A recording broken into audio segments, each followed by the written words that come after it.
So this came out of necessity. What do they say? Necessity is the mother of invention. And that applies to the kitchen too. We have a friend with an organic orchard, and so she had these beautiful pears, and we bought all these pears. And the thing about pears is that they ripen just so quickly, and they seem to all ripen at the same time. So we had all these pears. And we've done 2 crumbles in a row. That's often how we use fruit. We have excess. And we did an apple crumble, which is great. And then right on the heels of that, we did a peach crumble because we had all these peaches. Now we have all these pears, and I can't do another crumble. What will we do? And I kept seeing these pears inside of some kind of doughy thing. And so I went, a cake. So this is actually a modification of my banana oat pancakes. So I left out the banana and put pears in, and I just kind of modified it. It was so much fun. It was like a painter at a canvas. You know, I had something to start with. This is what I came up with. So bear with us as we have actually made it once, and we liked it so much we thought to share it with you. Now, one thing, where is the pear banana pancake recipe? No, it's not. Okay. That was for Aisha and No, the we kids and don't that. have it's that. not- Never that's not mind. what's- Bill didn't think it was great. Okay. No, it was. Oh, it great. was great? We just hasn't come up yet. Okay. I wanted to send it to the kids if it wasn't great. Okay. So one thing, the reason this is kind of off our usual demonstration is because it uses flour. It has a processed ingredient in it. And Connie and I both had the pear cake this morning for breakfast, heaven, and we both commented on how we don't feel actually as good, as enlivened, as much clarity when we eat something with a processed grain as we do with a whole grain. Like if I had eaten the same quantity of grain as cooked rice and oats, say, or just since this is all oats, as just straight oat groats, after I eat that, I seem to have more clarity. And I was thinking about it. Why is that? And I remember when I eat processed grains, it seems quite typical. Like if I have a large pasta dish, I almost feel like sleeping afterwards. Do you know what I'm talking about? Sometimes it's like, oh, that was a great dish, and let's take a little siesta. I was thinking about what could do that. And when we process a grain, take it out of the whole food form, even though we chew it up well, it goes into our digestive system and gets all broken down. It seems like that refinement of milling it makes those nutrients more readily available. It goes into the bloodstream quicker. So if we get these calories and carbs and all the other nutrients into the bloodstream quicker, then the body has to deal with this kind of spike in nutrients.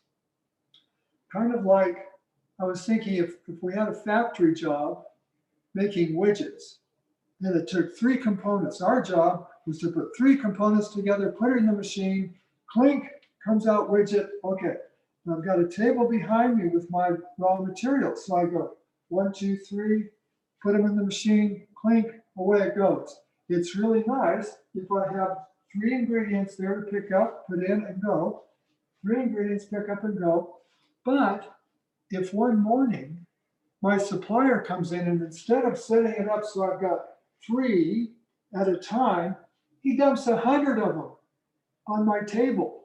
Then I go, whoa, I've got to deal with getting all that off my table before I can go onesies again. So the analogy is, if we refine our grains, it's like dumping 100 raw materials in at once. So we have to get the table clear so we can start dealing with onesies again. So that's the whole thing about a sugar spike. We spike, that means dumped 100 calories in instead of just 1 at a time. And so then the body has to use its energy to generate this insulin and get the insulin in the blood, and then it has to take the extra glucose away, and the way that works. Our bodies actually have to use more energy. to deal with the refined grains than with the whole grains. Because the whole grains are like just bring it in slowly. You know, like we talked about, complex carbohydrates fuel our bodies like putting a log in the fire. And refined grains are more like trying to heat the house by throwing Kleenex in. Whew, goes so quick. So we don't often share with you refined grains, but sometimes they're fun. And we don't make them very Yeah, we often. don't make them very often, But yeah. I wanted to share something. So why are we even telling you this? That it is something that you can do occasionally. I wouldn't do it more than once every few months. But when you do it, you can count your portion as your 1 cup of whole grains for the day. Like on the high nutrient dense eating list, we get 1 cup of whole grains a day or 1 starchy veggie. So if you do have it, it tastes delightful.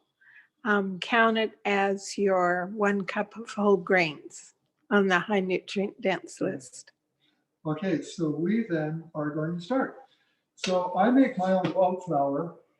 Again, we use so little flour. I hate to buy prepared flour and it just sits and just keeps getting older and older. Well, we want it made ourselves anyway. That's where it has the most nutrients. Yeah, and we want to make it ourselves because it has the most nutrients that way. Yeah, that's what you're saying. But I start with rolled oats, which again isn't the oat groat.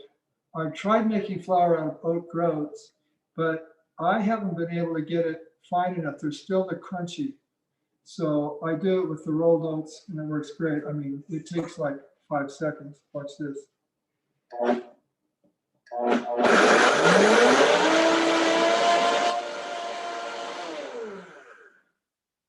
I got flour. That's quick. Pretty simple. And so I needed 2 cups of flour. I just start with 2 cups of rolled oats. And in it goes.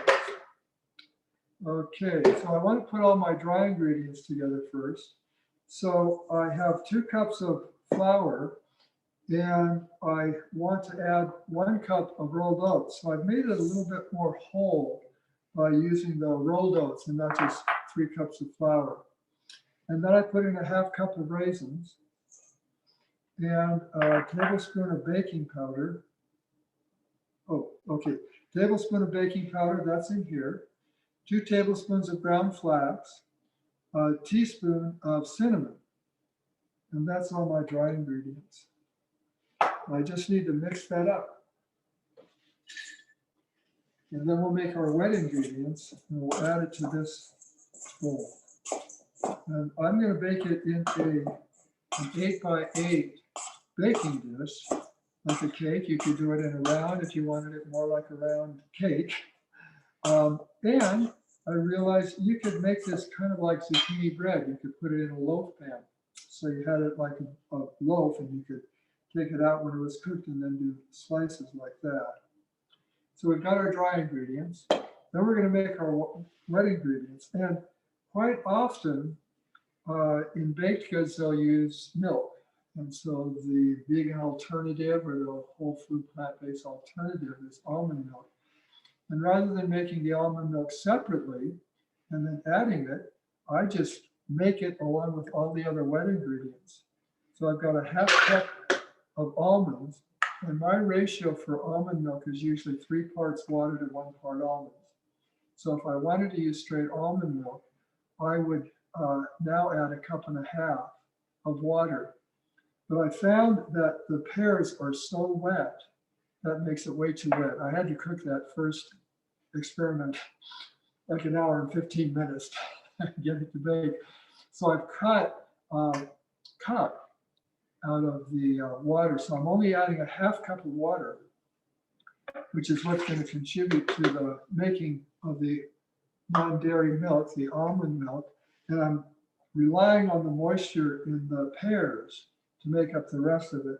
So then I've got 2 cups of pears just chopped, and you can see we actually cut these a couple of days ago because they were so ripe. So we cut them and put them in the fridge to preserve them that way. And then to sweeten, besides the raisins, I'll put a dropper of my favorite vanilla cream liquid stevia, and this is a dropper. So it's just, you plunge it and soak it up. It's not a full glass of the dropper full. So when one of our recipes calls for a dropper, it's just a squeeze, and it makes it about halfway up the tube. And then 2 tablespoons of maple syrup, and that's the sweetener. So we've got all anti-inflammatory sweeteners and not a lot of it.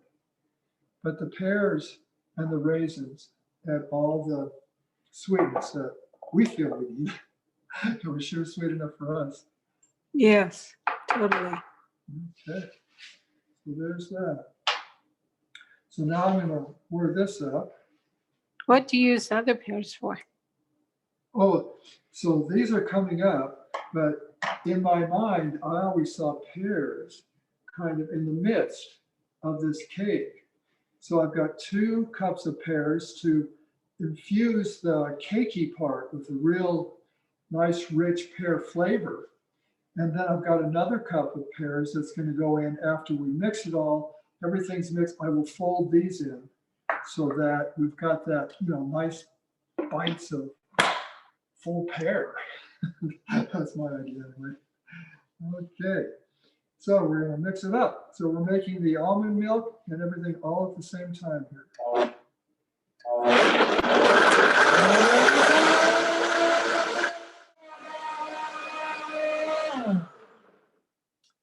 Okay, so I did that for 45 seconds.